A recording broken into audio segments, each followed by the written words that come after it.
بسم اللہ الرحمن الرحیم۔ السلام علیکم۔ اب آگے کی پڑھائی بہت مشکل ہے، مگر میں آپ سے وعدہ کرتا ہوں کہ آپ کا ایک ایک روپے سود سمیت واپس کروں گا۔ میں نے آپا کو سمجھاتے ہوئے تمہید باندھی تو وہ سوالیہ نظروں سے مجھے دیکھنے لگی۔ ابھی 15 منٹ پہلے وہ اماں کا حال چال پوچھنے کے لیے آئی تھی۔ پیپل کے درخت کے نیچے بیٹھ کر وہ سیب کاٹ رہی تھی۔ جب میں نے اپنا مدعا بیان کیا، دراصل آپا بات یہ ہے کہ مجھے کچھ پیسے چاہیے۔ آپ کے شوہر اچھا کما رہے ہیں، اگر آپ وہ پیسے مجھے ادھار کے طور پر دے دیں تو میں آگے تعلیم حاصل کر پاؤں گا، اور نوکری لگتے ہی وہ پیسے آپ کو واپس لوٹا دوں گا۔ جب میں نے آپا سے درخواست کی، پہلے تو وہ سوچنے لگی، پھر کہنے لگی، اچھا میں اپنے شوہر سے بات کروں گی، تم پریشان نہ ہو۔ ان کے ایسا کہنے پر میں خوش ہو گیا اور آپا کو گلے لگا لیا۔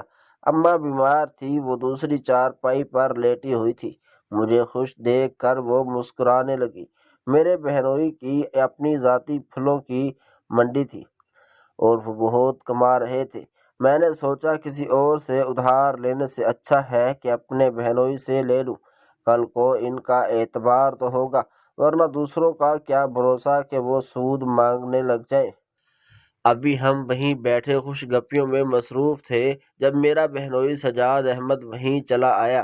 آتے ساتھ ہی کہنے لگا، کس بات پر دونوں بہن بھائی مسکرا رہے ہو؟ ان کے طنز کرنے پر میری بہن کی ہنسی سمٹ گئی، جبکہ میں اپنے بہن کے تاثرات دیکھنے لگ گیا۔ وہ خوش نہیں ہے یا اپنے شوہر سے ڈرتی ہے؟ ہو سکتا ہے ان دونوں کے تعلقات اچھے نہ ہوں، کیونکہ جب بھی میرا بہنوئی ہمارے گھر آتا یا اسے لے آتا تو وہ ڈری ڈری رہتی تھی۔ میں نے کئی بار پوچھنے کی کوشش کی، مگر کبھی بھی میری بہنوئی نے اسے اکیلا نہیں چھوڑا تھا۔ ابھی وہ سیب کاٹ رہی تھی، اچانک میرے بہنوئی کی آواز سن کر وہ اپنا ہاتھ کاٹ بیٹھی تھی۔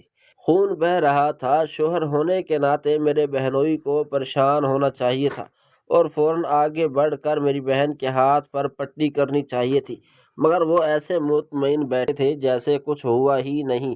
خون تیزی سے بہہ رہا تھا۔ میں ڈر گیا اور جلدی سے مرہم اور پٹی لے آیا تاکہ خون کو روکا جا سکے۔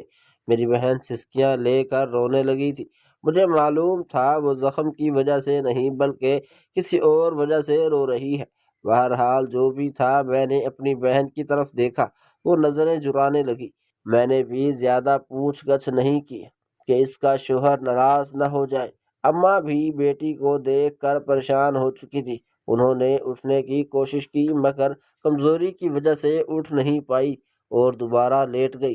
میری بہنوئی پوچھنے لگے، ابھی تم دونوں بہن بھائی کیا بات کر رہے تھے؟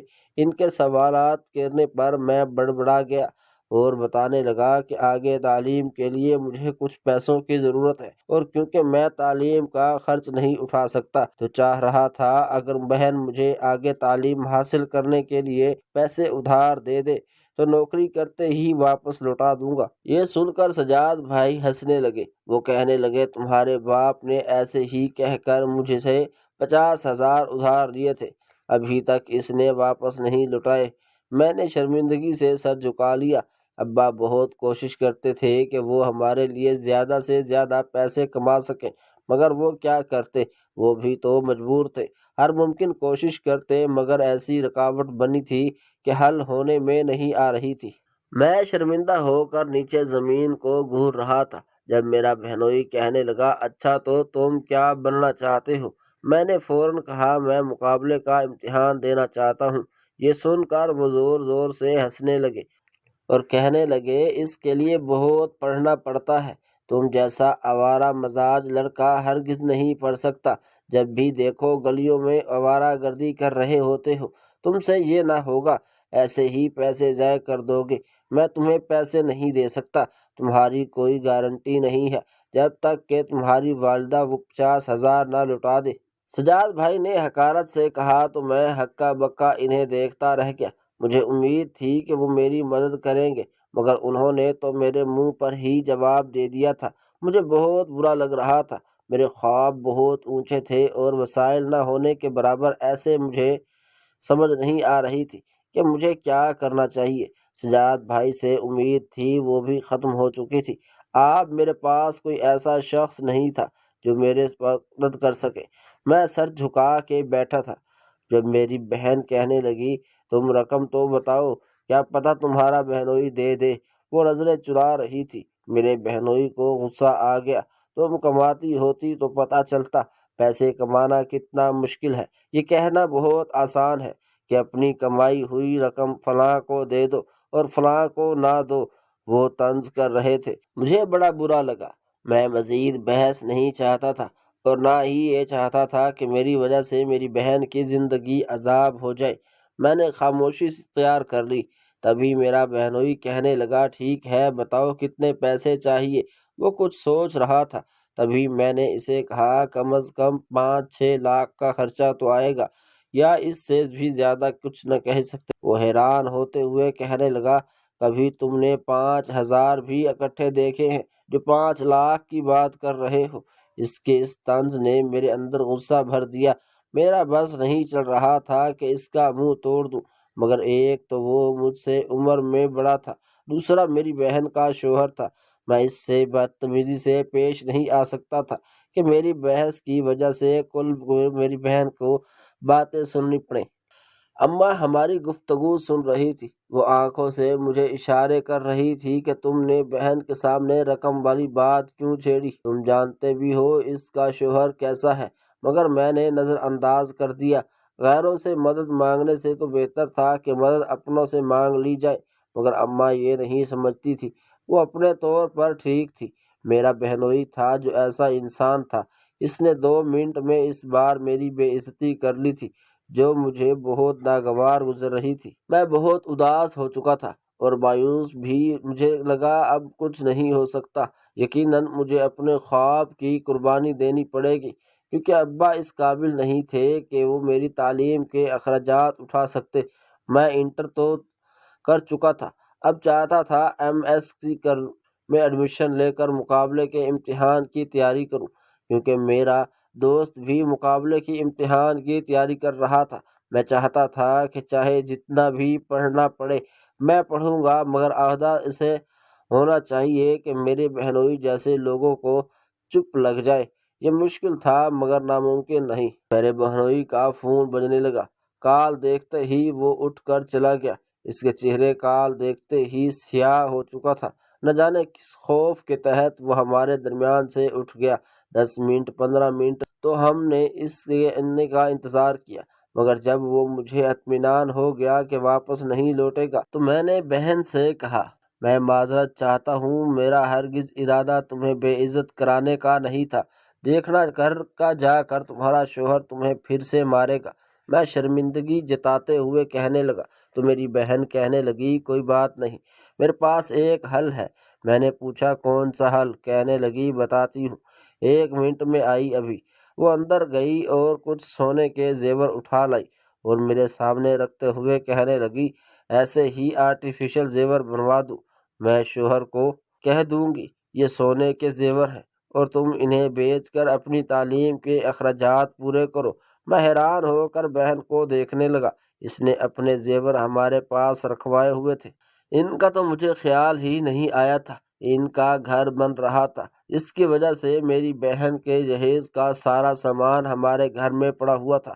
ہمارا گھر 4 کمروں پر مشتمل تھا۔ 2 کمروں میں جو خالی پڑے ہوئے تھے اس میں میری بہن نے اپنا سامان رکھ لیا تھا۔ وہ رہتے تو اپنے نئے گھر میں تھے، مگر ابھی تک سامان نہیں اٹھایا تھا کیونکہ ابھی بھی وہاں کنسٹرکشن جاری تھی۔ میں نے اپنی بہن کی طرف دیکھا، وہ اپنی زندگی خطرے میں ڈال رہی تھی۔ اگر اس کے شوہر کو پتہ چلتا وہ اسے مار ڈالتا۔ میں سوچنے لگا کہ مجھے کیا کرنا چاہیے۔ تبھی اماں کہنے لگی تمہاری بہن ٹھیک کہہ رہی ہے، تمہارے بہنوئی کو خیال نہیں آئے گا کہ وہ زیور کہاں ہیں، اور ویسے بھی میری بیٹی کے زیور ہیں، وہ جیسے چاہے استعمال کرے۔ اگر وہ نہیں پہننا چاہتی اور تمہیں دینا چاہتی ہے تاکہ تم اپنی تعلیم پر توجہ دو تو بیٹا بسم اللہ کرو اور اپنی تعلیم پر توجہ دو۔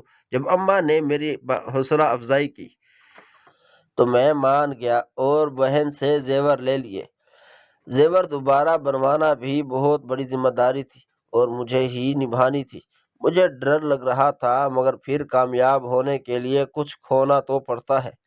بہرحال میں نے کچھ پیسے دوستوں سے ادھار لیے اور کچھ اپنی بہن سے، باقی زیور رکھ لیے۔ اگر ضرورت ہوں گے تو انہیں بیچ دوں گا، کیونکہ آگے چل کر سونا مہنگا ہوگا، ایسے میرے دوست نے بتایا تھا۔ کیونکہ اس کے باپ کی سونے کے زیور کی دکان تھی، میں نے اس کے مشورے کے مطابق چلتے ہوئے زیور ابھی نہیں بیچے۔ میں تعلیم پر توجہ دے رہا تھا، دوستوں کے ساتھ آوارہ گردی کرنا میں چھوڑ چکا تھا، سارا وقت اپنی پڑھائی کو دیتا اور گھر سے باہر نکلنے سے پرہیز کرتا۔ میرے دوست مجھے بلاتے رہتے مگر میں جاتا نہیں۔ میں اور فراز سارا وقت پڑھائی کو دیتے تھے، جو سمجھتا نہ آتا ایک دوسرے سے پوچھ لیتے۔ فراز کے والد سردار تھے اور بہت کما رہے تھے، اس کے گھر دولت کی ریل پیل تھی، اس لیے اس کو کوئی ٹینشن نہیں تھی کہ اگر مقابلے کا امتحان پاس نہیں کر سکا تو اپنا کاروبار ہے وہیں بیٹھ جائے گا۔ مجھے ٹینشن تھی اور میں مکمل طور پر اپنی تعلیم پر توجہ دینا چاہتا تھا تاکہ مجھے ناکامی کا سامنا نہ کرنا پڑے۔ میرے مستقبل کا سوال ہوتا تو شاید میں اتنا دھیان نہ دیتا، مگر مجھے اپنی بہن کے پیسے واپس کرنے تھے اور جن جن لوگوں سے میں نے ادھار لیا تھا ان کے پیسے واپس دینے تھے، اس لیے مجھے ہر حال میں کامیاب ہونا تھا۔ بہن کا گھر بن گیا تو وہ لوگ اپنا سامان اٹھا کر لے گئے، وہ دونوں کمرے خالی ہو گئے۔ ہم نے گھر کو 2 حصوں میں بانٹ دیا، ایک حصہ کرائے پر اٹھا دیا، زیادہ کرایہ نہ سہی تو راشن کے لیے پیسے مل جاتے تھے۔ ہم 2 کمروں میں گزارا کرنے لگے۔ جن دنوں میرا دوسرا سال تھا، ان دنوں ابا کام پر گئے تو واپسی پر بڑے اداس تھے۔ میں نے ان سے پوچھا کیا ہوا، مگر شاید ان کی طبیعت ٹھیک نہیں تھی۔ بغیر جواب دیے اپنے کمرے میں چلے گئے۔ میں نے اپنی ساری توجہ پڑھائی پر کر لی، کیونکہ کل میرا پیپر تھا۔ اماں میری بہن کے گھر گئی ہوئی تھی۔ گھر میں ابا اور میرے سوا کوئی نہیں تھا۔ میں چائے بنانے کچن بھی گیا تو خیال آیا ابا سے بھی پوچھ لوں۔ میں ان کے کمرے میں آیا تو وہ چادر منہ تک اوڑھے سو رہے تھے۔ مجھے حیرانی ہوئی کہ اتنی گرمی میں ابا چادر اوڑھی ہوئی ہے، سب خیر تو ہے؟ جیسے ہی انہیں بلایا تو وہ ایک طرف ڈھکلک گئے۔ میں ڈر گیا اور فوراً پانی بھر کر لایا، ان کے منہ پر پانی کی چھینٹیں مارنے لگا، مگر وہ تو ہمیں اس بھری دنیا میں اکیلا چھوڑ۔ میں بہت رویا اور فوراً اماں کو بلا بھیجا۔ میری بہن اور اماں آ کر رونے لگی۔ سارا محلہ جمع ہو گیا۔ کل میرا پیپر تھا اور رات کے 10 بجے میرے والد کا جنازہ۔ میرا دماغ معوف ہو چکا تھا اور کچھ سمجھ نہیں آ رہی تھی کہ اب میرا کیا ہوگا۔ میں تو پیپر بھی نہیں دینا چاہتا تھا، مگر فراز میرے بغیر پیپر دینے کو تیار نہیں تھا۔ وہ پہلے مجھے لینے آیا، مجھے میرے امتحان کے سینٹر چھوڑا اور پھر اپنے سینٹر کی طرف بڑھ گیا۔ میں پیپر دینے گیا تو وہاں ہمارے کالج کے استاد سر فاروق آئے ہوئے تھے۔ انہیں معلوم تھا کہ میرے والد صاحب انتقال کر چکے ہیں۔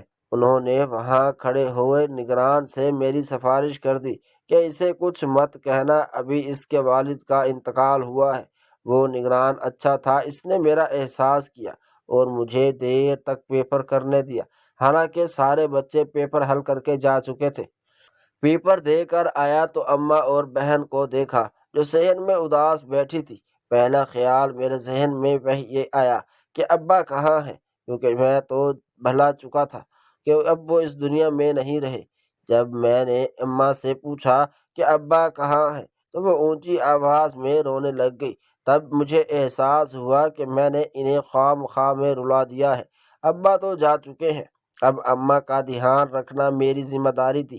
وہ پہلے ہی بیمار تھی، ابا کے غم کو انہوں نے سینے سے لگا لیا تھا، ہر وقت روتے ہوئے پانی جاتی۔ میں انہیں سمجھاتا کہ رونے سے کیا حاصل ہوگا، اس سے اچھا ہے کہ آپ ان کی مغفرت کی دعا کیا کریں۔ بہن کبھی آتی تو بہنوئی بھی ساتھ ہوتے، اس لیے میں ان سے کوئی بھی بات نہیں کر سکتا تھا۔ نہ جانے میری بہن کیسی زندگی گزار رہی تھی، بظاہر تو وہ خوش رہتی، مگر اس کی آنکھوں میں عجیب سی ویرانی تھی جو مجھے چونکا دیتی۔ میں سوچنے لگتا کہ شاید وہ خوش نہیں ہے۔ ایسے ہی دن گزرتے رہے، سونے کی قیمت دن بدن بڑھتی جا رہی تھی۔ میں نہیں چاہتا تھا کہ بہن کا زیور بیچوں، اس لیے میں نے ساتھ ہی ساتھ نوکری کرنا شروع کر دی۔ وہ ایک فیکٹری میں 8 گھنٹے شفٹ کرنی پڑتی تھی۔ اس سے گھر کے اخراجات کے ساتھ ساتھ میں اپنی تعلیمی اخراجات بھی اٹھا لیتا۔ امتحان پاس کرنے کے بعد مجھے مقابلے کے امتحان کی تیاری کرنی تھی اور اس کے لیے خطیر رقم درکار تھی۔ مجبوری میں مجھے وہ زیور بیچنے ہی پڑے، حالانکہ میرا دل نہیں کر رہا تھا۔ آگے جا کر اس کی قیمت میں اضافہ ہونا تھا۔ مجھے امید تو تھی کہ میں اتنا کامیاب تو ہو جاؤں گا کہ اپنی بہن کا وہ زیور بنوا کر دوں گا، مگر یہ بہت بڑی ذمہ داری تھی۔ MSc کی ڈگری ملی تو میرا سارا دھیان مقابلے کے امتحان کی طرف ہو گیا۔ میں سارا دن پڑھتا رہتا، اماں کی خدمت بھی کرتا، بہن بھی کبھی کبھی آ جاتی۔ جب سے اماں بیمار ہوئی تھی وہ روز اماں کی خیریت دریافت کرنے آتی، کیونکہ اس کا گھر یہی پاس تھا، لیکن آتی وہ میری بہنوئی کے ساتھ تھی۔ جب سے اس کی شادی ہوئی تھی وہ کبھی بھی اکیلی نہیں آئی تھی۔ کچھ دنوں سے اماں کی طبیعت بہت خراب تھی اور میرا امتحان بھی قریب آنے والا تھا۔ میں نے بہن سے درخواست کی کہ وہ کچھ دنوں کے لیے رہنے آ جائے، کیونکہ مجھے تیاری کے لیے لاہور جانا تھا۔ میرے بہنوئی کہنے لگا، میں اسے اکیلا تمہارے گھر نہیں رہنے دوں گا، یہ ایک شرط پر رہ سکتی ہے، جب بھی میں تمہارے گھر رہوں، اور میں تم غریبوں کے ہاں رہنا تو دور کی بات، تم سے سلام دعا رکھنا بھی پسند نہ کروں۔ جب میرے بہنوئی نے یہ الفاظ ادا کیے تو میں حیران رہ گیا اور اس کی سوچ سن کر میں بے حد افسوس ہوا، مگر میں کیا ہی کر سکتا تھا۔ مجبوری میں میں امتحان پر بھی پوری طرح سے توجہ نہیں دے پایا۔ اماں بہت بیمار تھی، ساری رات ان کے سرہانے بیٹھا رہتا تھا۔ مجھے بہت دقت ہو رہی تھی۔ میں بہن سے بھی نہیں کہہ سکتا تھا، کیونکہ اس کا شوہر میرے منہ پر انکار کر چکا تھا۔ جس دن میرا امتحان تھا اسی دن اماں انتقال کر گئی۔ میں امتحان بھی نہیں دے سکا تھا، حالانکہ میرے دوست فراز نے مجھے مجبور بھی کیا تھا کہ میں لازمی امتحان دوں، مگر کیا کرتا، ماں کا جنازہ گھر میں پڑا ہوا تھا اور میں اسے چھوڑ کر لاہور چلا جاتا، یہ تو میری تربیت کے خلاف تھا۔ سو میں اس بار امتحان نہ دے سکا۔ میں نے سوچا کوئی بات نہیں، اگلی بار زیادہ محنت کر کے دے دوں گا۔ میں نے اپنا گھر کرائے پر دیا اور ہمیشہ کے لیے لاہور آ گیا۔ بہن کے پاس موبائل نہیں تھا جو اس سے رابطے میں رہ سکتا، مجبوری تھی اور وہ رہتی بھی تو اتنا دور تھی۔ اس کے شوہر کو ہرگز پسند نہیں تھا کہ میں اس کے گھر آؤں، اس لیے بھی میں اس کے گھر کبھی نہیں گیا۔ یہاں آ کر میں ہاسٹل میں رہنے لگا۔ نوکری کے ساتھ ساتھ میں اپنی پڑھائی پر توجہ دینے لگا۔ دن گزرتے جا رہے تھے لیکن میری مصروفیت میں کمی نہیں آ رہی تھی، بلکہ بڑھتی ہی چلی جا رہی تھی۔ میں فیکٹری میں 2 شفٹیں کر کے کام کر رہا تھا تاکہ زیادہ سے زیادہ پیسے کما سکوں، کیونکہ بہن کے زیوروں سے بھی پیسے حاصل کیے تھے۔ ان میں سے بہت چھوٹی سی رقم میرے پاس بقایا رہ گئی تھی۔ مجھے آگے امتحان دینا تھا اور اس کے لیے تیاری بھی کرنی تھی۔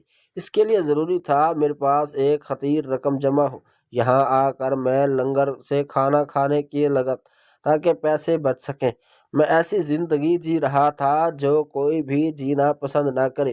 ہمارے ہاسٹل میں جو لڑکے رہتے تھے میں ان سے ان کے کپڑے خرید لیا کرتا تھا جب وہ پہننا چھوڑ دیتے تھے۔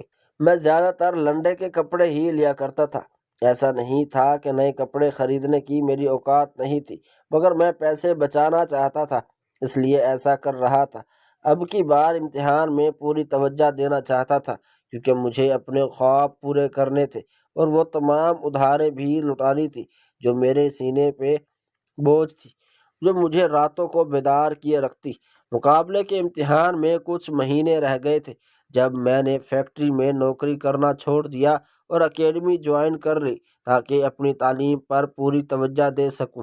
میں چاہتا تھا میں جلد از جلد کامیاب ہو جاؤں، کیونکہ مجھے اپنی بہن سے مل کر اس کے زیور واپس کرنے تھے۔ اس سے ملنا چاہتا تھا، جاننا چاہتا تھا کہ وہ میرے بعد اکیلی کیسے رہی، مگر مجھے ایسا کوئی موقع ہی نہ ملا اور میں اپنی سگی بہن سے بھی ملنے کو ترستا رہ گیا۔ یہاں لاہور میں زندگی بہت سخت تھی،